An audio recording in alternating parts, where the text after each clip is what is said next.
Sabi nga nila, ang buhay daw, hindi lang sa palengke nagaganap ang tawaran. Pati sa pag-ibig may presyuhan. Hindi presyo ng laman, kundi presyo ng tiwala, ng oras, at ng damdamin. Ako si Nash. At ito ang simula ng kwento kung paano nag-umpisa ang isang biro, ang pag-ibig na kalaunan. Tinawaran ko man pero sa huli, wala palang katumbas na halaga. Tanghaling tapat. Pawis na pawis ako nakatayo sa labas ng isang tindahan. May nag-alok ng load. May nagbebenta ng turon. At may isang gwapong lalaki na nakatayo sa gilid. Hawak-hawak ang cellphone at nakangiti nang may kapilyuhan. Boss, 150 lang. O kung gusto mo, gawin mo na nating 1.5. G ka ba? Biro niya, sabay kindat. Napatigil ako. Sino ba tong ungas na to? Ha? Ano raw? Sagot ko, sabay taas ng kilay. Siya si Kiko. Hindi ko alam kung bakit siya biglang nangharas ng biro sa akin sa gitna ng kalsada. Pero aaminin ko medyo natawa rin ako. Ang kulit ng atake niya eh. Parang salesman na hindi mo alam kung bibili ka ba o maiirita.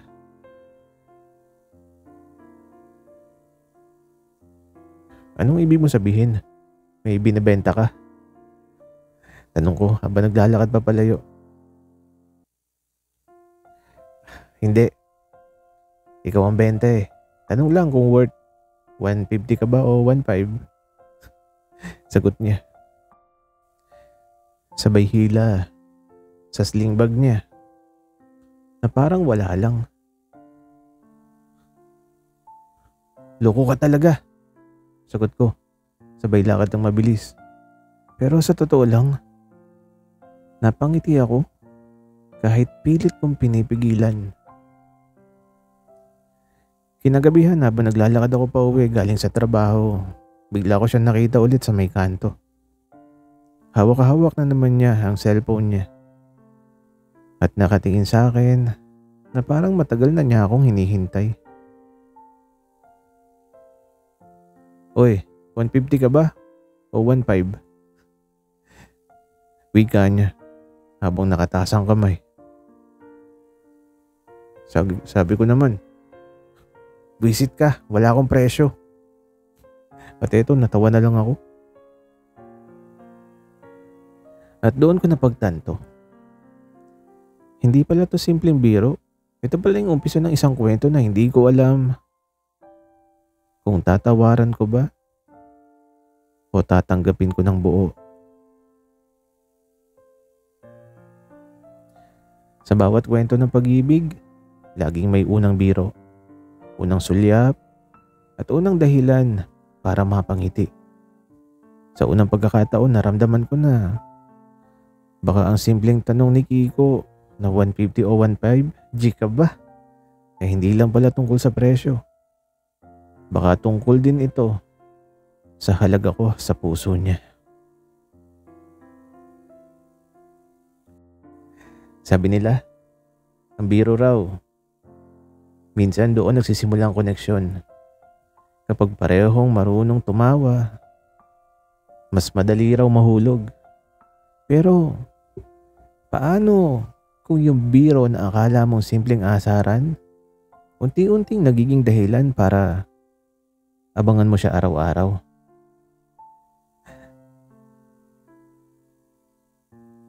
Nagising ako maaga, pero wala sa isip ko ang trabaho.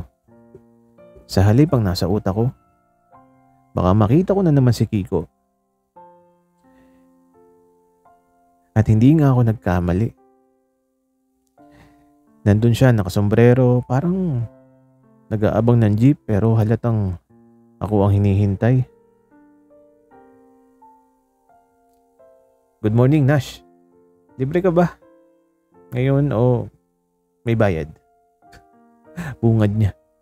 Sabay ngiti na parang aso na nakakita ng buto. Ano na naman yung drama mo? Sagot ko. Sabay iwas pero hindi ko maitago. Natatawa rin ako. Kasi baka pwede kitang ilibre ng kwek-kwek pero kung busy ka, sige, may bayad na lang. Sabi niya habang hawak-hawak ang supot ng street food. Loko ka, libre na lang. Gutom na rin ako eh. At ayun, nagkwek-kwek kami sa gilid ng kalsada. Ang simple pero ang gaan ng pakiramdam. Yung tipong hindi mo namamalayan na nagkakapalitan na pala kayo ng tawa, ng tingin, at ng kwento.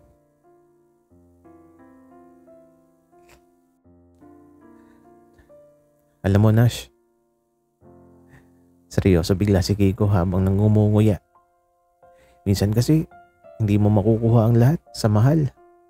Minsan nasa mura lang pero mas masarap. At ito, napangiti ako.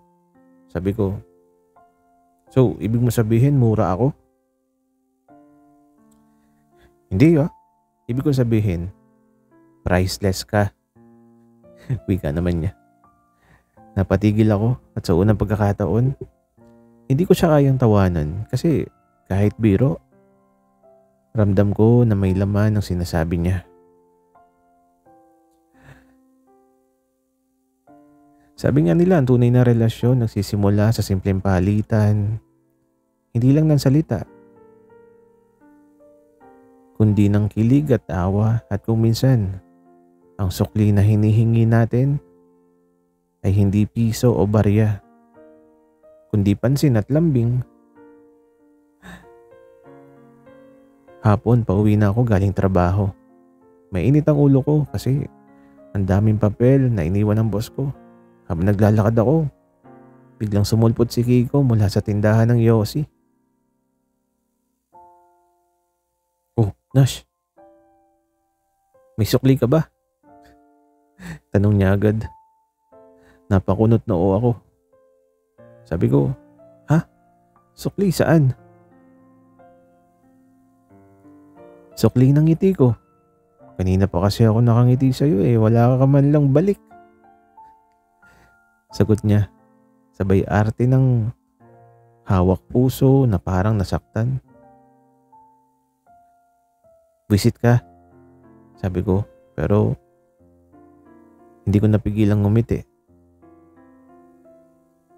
Yun oh, may sukli na. Sabay palakpak niya na parang nanalo sa sugal. Naglakad kami sabay kahit ang init ng panahon. Hindi ko na halos ramdam kasi ang kulit ng kasama ko. Lahat ng madaanan namin, ginagawa niyang biro. Tingnan mo yung aso oh. Mukhang in love din sa'yo, Nash. Tingnan mo tong poste. Parang gusto kong yakapin. Tingnan mo ako, mas bagay 'di ba? Sabay gindat. Ambisyoso. Sagot ko pero sa totoo lang, muntik na akong mapatawa ng malakas. Pagdating sa kanto, bago siya lumigo papuntang bahay nila, bigla siyang tumigil. Nash, seryoso ah. Kung sakaling may sukli kang ibibigay sa lahat ng pangungulit ko, kahit piso lang sapat na, basta galing sa puso. Tapos ngumiti siya ng dahan-dahan. At doon ako natigilan kasi sa unang pagkakataon, hindi ko alam kung biro pa ba yon o totoo na.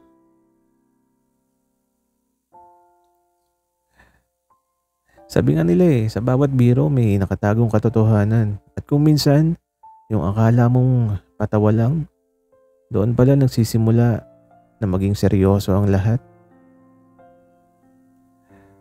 Gabi na may inuman sa barangay. Hindi ako sanay makihalo pero dahil inaya ako ng tropa, napilitan akong pumunta. Ayun, nagsiksikan, sa plastic chairs. May videoke sa gilid at syempre, nandun si Kiko. "Uy, Nash!" Sigaw niya habang hawak yung baso ng gin. Sa wakas, dumating din ang presyo ko. Wika niya. "Presyo mo?" Sagot ko sabay upo. "Oo, kasi depende sa'yo kung magiging 150 ako na simpleng tao lang sa buhay mo o 1.5 na hindi mo kayang palampasin." Wika niya. Napailing ako pero napatawa. "Lasing ka na yata." "Hindi pa, pero baka malasing ako sa'yo." Wika niya sabay kindat na parang sinadyang iparamdam sa akin yung bigat ng mga mata niya. Lumalim ang gabi. Sa bawat kanta sa videoke, lagi niyang isisingit yung pangalan ko. Sa bawat shot ng alak, lagi niyang itatapat ang baso niya sa akin. Hanggang sa dumating ang eksena na kami na lang ang natira sa mesa.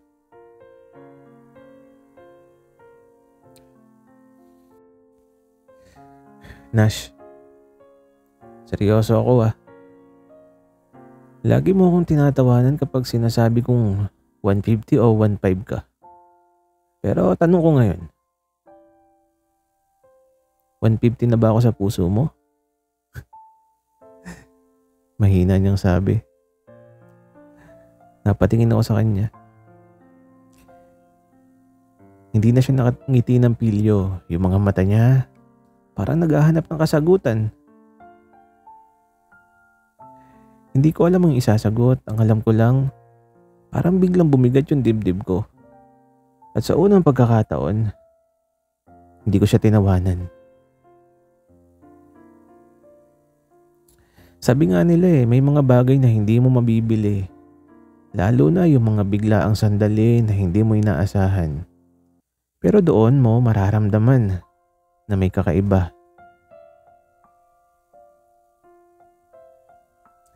Kinabukasan pagkatapos ng inuman, hindi ko alam kung paano ko haharapin si Kiko. Hindi ko makakalimutan yung tanong niya kagabi. Yung kung 150 na ba ako sa puso mo? Habang naglalakad ako pa uwi galing trabaho, bigla siyang sumulpot mula sa tindahan ng taho. "Uy, special taho oh. Para sa special na tao." Sabay abot ng baso. "Ang corny mo talaga," sabi ko pero tinanggap ko rin. Ang init ng taho pero mas mainit yung pakiramdam na inabot niya yun sa akin. Naglakad kami, sabay, tahimik lang. Pero hindi siya ganun kakulit kagaya nung dati. Hanggang sa bigla na lang tumawid yung isang tricycle na mabilis. Napatigil ako at hindi ko namalayan. Hinila niya yung braso ko ng mahigpit.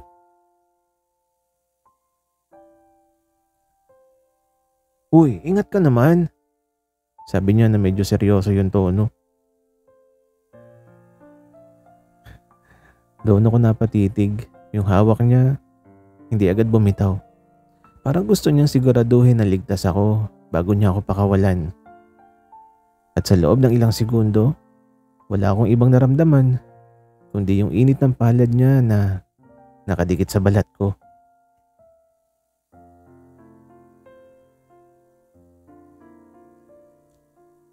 "Libre yun ha?" Bigla niyang sabi sabay bitaw. "Hawak yun ng may malasakit," wika pa niya. Ngumiti ako. Kahit gusto ko sanang hindi. "Libre nga, baka mamaya singilin mo naman ako ng 1.5. Wika ako.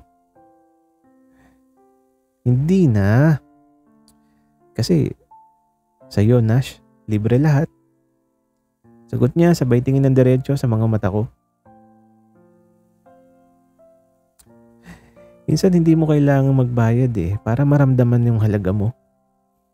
Isang simpleng hawak lang, isang simpleng kilos ng malasakit, sapat na para isipin mong baka hindi na biro yung lahat ng ito. Sabi nila, mahirap daw aminin ang totoo kapag sanay ka ng magtago sa mga biro. Pero paano kung kahit anong iwas mo, kahit anong pagpapatawa mo, unti-unti nang lumalabas yung katotohanan sa mga ngiti mo at titig mo. Lumipas ang ilang araw. Napapansin ko, mas madalas na akong hanapin si Kiko. Kung dati, naiinis lang ako sa mga banat niya, ngayon parang hinahanap-hanap ko na. Nasa karinderya kami, sabay kaming kumakain ng tapsilog. Tawa siya ng tawa, ako naman hindi mapigilan yung titig ko sa kanya habang busy siyang humahalo ng suka sa sausawan. Uy, Nash, kanina ka pa nakatitig. Ano, may utang ba ako sa'yo? Bigla niyang sabi. Nagulat ako. Ha? Wala. Nag-iisip lang ako. Wika ako naman. Gumisi siya pero seryoso yung mga mata.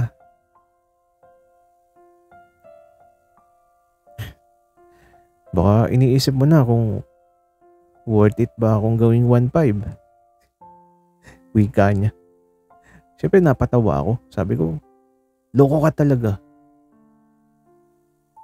Pero ang totoo, oo, iniisip ko nga. Pag-uwi, sabay ulit kaming naglakad. Tahimik kami sa una hanggang sa bigla siyang nagsalita. Nash, alam mo bang hindi na biro lahat ng sinasabi ko? Wika niya. Kaya ito napatigil ako. Sabi ko, ha? Tapos sabi niya, yung mga 150, 1.5, oo parang joke pero sa totoo lang.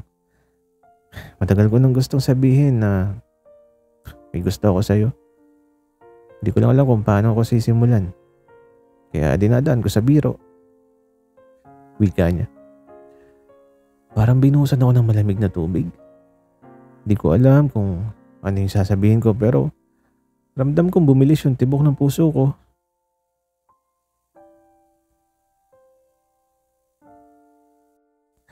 Hindi kita pinipilit, Nash.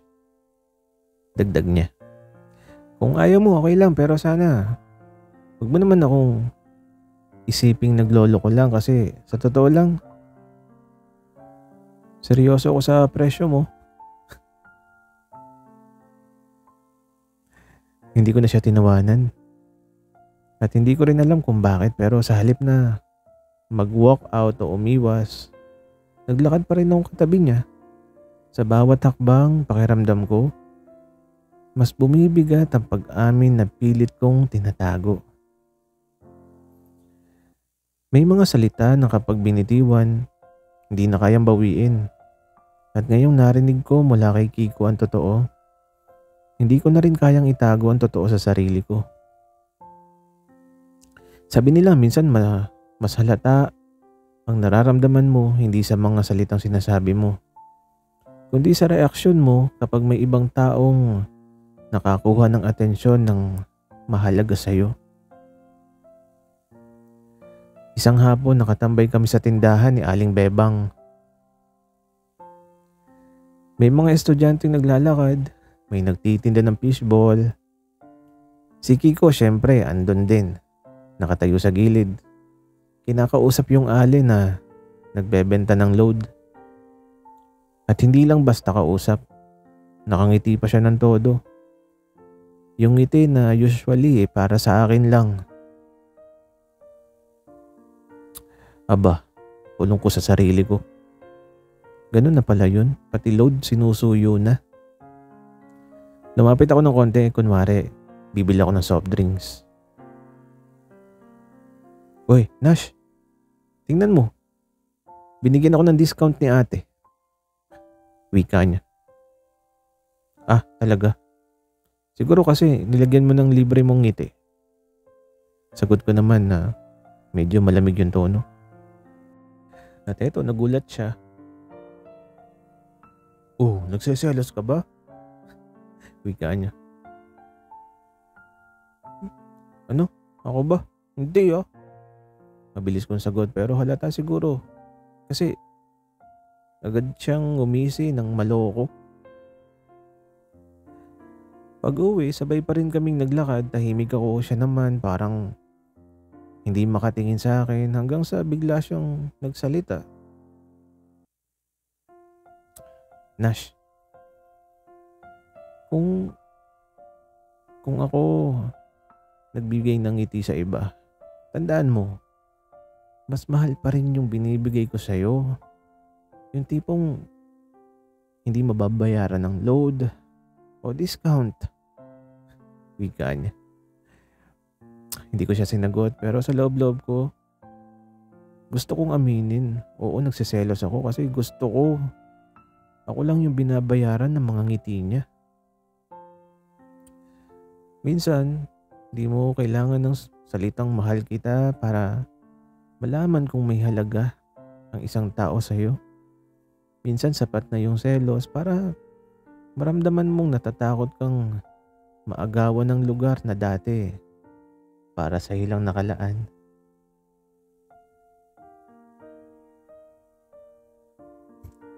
Sabi nila, lahat daw ng biro, kapag masyado nang nagiging totoo, dumadaan sa isang sandaling hindi mo na alam kung tatawa ka pa o titigil ka na lang at makikinig sa tibok ng puso mo. Isang gabi nakatambay kami sa waiting shed. Basa ang kalsada kasi umulan. Kaya pareho kaming naghihintay na humina ang ulan bago umuwi. Si Kiko syempre, walang tigil sa kakakulit. Uy, Nash, alam mo ba kung magkano yung presyo ng ilong mo? Napataas ang kilay ko. Ha? Presyo ng ilong? Wika ko. Oo. Kasi ang lapit na sa akin. Parang 1.5 na lang ang pagitan. Sabay dahan-dahang inilapit yung mukha niya. Ano ba? Tumigil ka nga. Sabi ko. Pero hindi ako umusog. Tapos sabi niya, huwag kang gumalaw. At ayun, halos magdikit yung ilong namin. Ramdam ko yung hininga niya, yung init ng pisngi niya. Lahat ng biro niya biglang naging totoo sa loob ng ilang segundo. Pero bago pa man mangyari, biglang bumuhos ulit ang ulan ng malakas. Pareho kaming natawa at umatras. See? Kahit si ulan seloso, ayaw tayong maghalikan. Biro niya sabay tawa. Ngumiti ako pero sa loob-loob ko, kabado pa rin yung dibdib ko kasi kung hindi bumuhos ang ulan, baka hindi ko na siya napigilan. Minsan may mga bagay na muntik na, mas nakakatakot kaysa sa mga bagay na nangyari na. Kasi doon mo marirealize, handa ka na pala.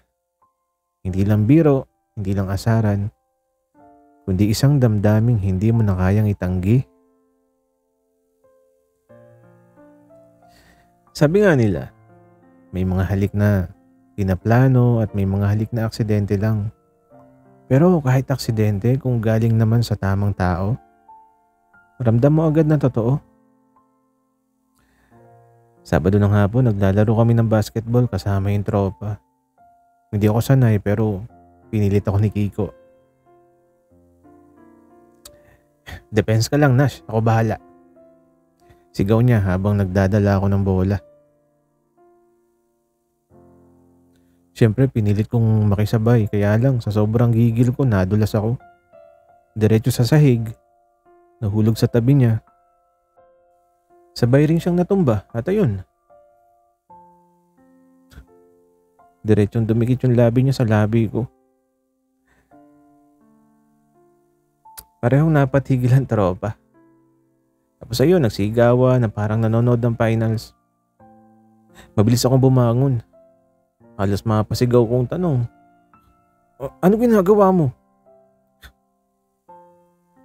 Tapos sabi niya, "Aba, ikaw tong nadulas eh. Libre lang yun ha."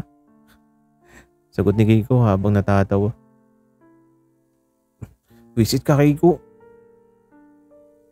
Pero sa totoo lang, di ko alam kung matatakot ako o matutuwa kasi ramdam ko pa yung labi niya eh. Pagkatapos ng laro habang naglalakad kami pa uwi, bigla siyang tumahimik. Tapos sabi niya, "Nash, kahit biro lang kanina, salamat kasi kahit aksidente, naramdaman ko kung gaano kita kagusto." Hindi ako nakasagot pero sa loob-loob ko, gusto ko ring sabihin na kahit aksidente, hindi ko makakalimutan ang unang halik namin. Minsan ng mga bagay na hindi sinasadya, yun yung mas nagiiwan ng marka. Kasi kahit simpleng aksidente lang, dala niya yung damdamin na matagal mo nang tinatago. At sa halik na yun, ramdam kong may presyo na talaga na hindi mababayaran. Sabi nga nila lahat ng kwento ng tawaran may dulo. Pero hindi lahat ng dulo tungkol sa pera.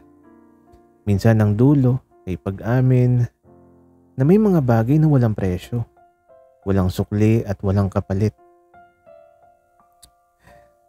Barangay Fiesta, mainit, makulay, at amoy ng inihaw ang buong kalsada. May perya, may bidyoke at may palaro sa gitna ng plaza. Siyempre, nandun si Kiko at gaya ng dati, hindi na naman tumigil sa pangaasar. "Oy, Nash," sigaw niya mula sa kabilang mesa. 150 o 1.5 ka ba ngayon? G ka na ba?" Sabay tawanan ng mga barkada niya. Tumigil ako. Lahat halos napatingin. Dati, naiinis ako pero ngayong gabi, handa na akong sumagot. Lumapit ako sa gitna. Harap-harapan, diretso akong tinitigan si Kiko na nagulat kasi seryoso yung mukha ko. Sabi ko, "Hindi ako 150 hindi rin ako 1.5. Tapos natahimik ang lahat. Sabi ko pa, "Ako yung tipong walang presyo. Kasi kahit hindi mo ako mababayaran ng pera, pero kung pagmamahal mo yung puhunan, doon ako, all in." Natigilan ng mga tao sa paligid, si Kiko hindi makapagsalita. Gumisi lang siya tapos bigla niya akong niyakap ng mahigpit. Sabi niya, "Visit ka, Nash. Sa bukas, binayaran mo na rin ako ng oo." Hindi ko na siya tinulak, sa halip ako pa yung humawak sa kanya ng mas mahigpit. At bago ko pa mapigilan, doon na naganap ang unang halik naming hindi aksidente. Sa gitna ng piyesta, sa harap ng lahat. At alam ko, wala nang sukli ang halik na yun. Minsan nagsisimula ang biro sa lahat. 150, 1.5, ganyan. Ang isang tanong na dati iniiwasan ko, pero ngayon, natutunan kong ang totoong halaga hindi nasusukat sa pera o tawaran kasi ang puso, kapag minahal mo ng totoo at libre, yun ang naging kwento ng pagmamahalan namin ni Kiko. Isang buo na hindi biro na nauwi sa pag-ibig na walang presyo. Ako si Nash. At sa likod ng lahat ng tawanan, kalokohan at mga tanong na 150 o 1.5, may natutunan akong napakalalim na leksyon na minsan ang mga bagay na nagsisimula sa biro, sa tawaran o sa kalokohan ay doon pala uugat ang pinakamagandang klase ng pagmamahal. Si Kiko yung lalaking akala ko dati makulit lang, palatawa lang, at sobrang kuripot na parang lahat tinatawaran. Siya pala yung taong magtuturo sa akin kung ano talaga ang halaga. Hindi halaga ng pera, hindi halaga ng material na bagay, kundi yung tunay na value ng oras, effort, at pagmamahal na ibinibigay mo ng buong puso. Sa mga araw na magkasama kami, natutunan kong hindi nasusukat ang relasyon sa kung sino ang mas nagbibigay o kung sino ang mas nagsasakripisyo. Ang tunay na pagmamahal, equal yan. Nagpupuno ka kung saan kulang ang isa at natututo kang tumanggap sa mga bagay na kaya niyang ibigay. Kung tutuusin, ang love story namin ni Kiko ay parang simpleng transaksyon lang noong una. May tanungan ng presyo, tawaran, may asaran, pero sa huli, na-realize ko na hindi ko siya mabibili. Hindi ko siya matatawaran kasi yung pagmamahal, hindi binabayaran, ibinibigay. At ngayon heto kami masaya sa isang mundo kung saan lahat parang may presyo. Natagpuan ko si Kiko na nagturo sa akin na may mga bagay na priceless. At yun ay ang tunay na pagmamahal na hindi mo masusukat sa 150 o 1.5 kahit sa milyon. Kaya kung may isang bagay man akong gustong ipabaon sa lahat ng nakikinig o nagbabasa nito, ito lang, huwag kang matakot sa mga bagay na nagsisimula sa biro. Kasi minsan, sa likod ng mga punchline at kalokohan, doon nagtatagpo ang pinakamagandang kwento ng puso. At sa dulo ng lahat ng to, masasabi ko na hindi ko kailangan ng 150 o 1.5. Kasi ang hawak ko ngayon, si Kiko. At siya yung forever kong jackpot. Sana'y nagustuhan yung aming kwento. Maraming salamat sa inyong pakikinig.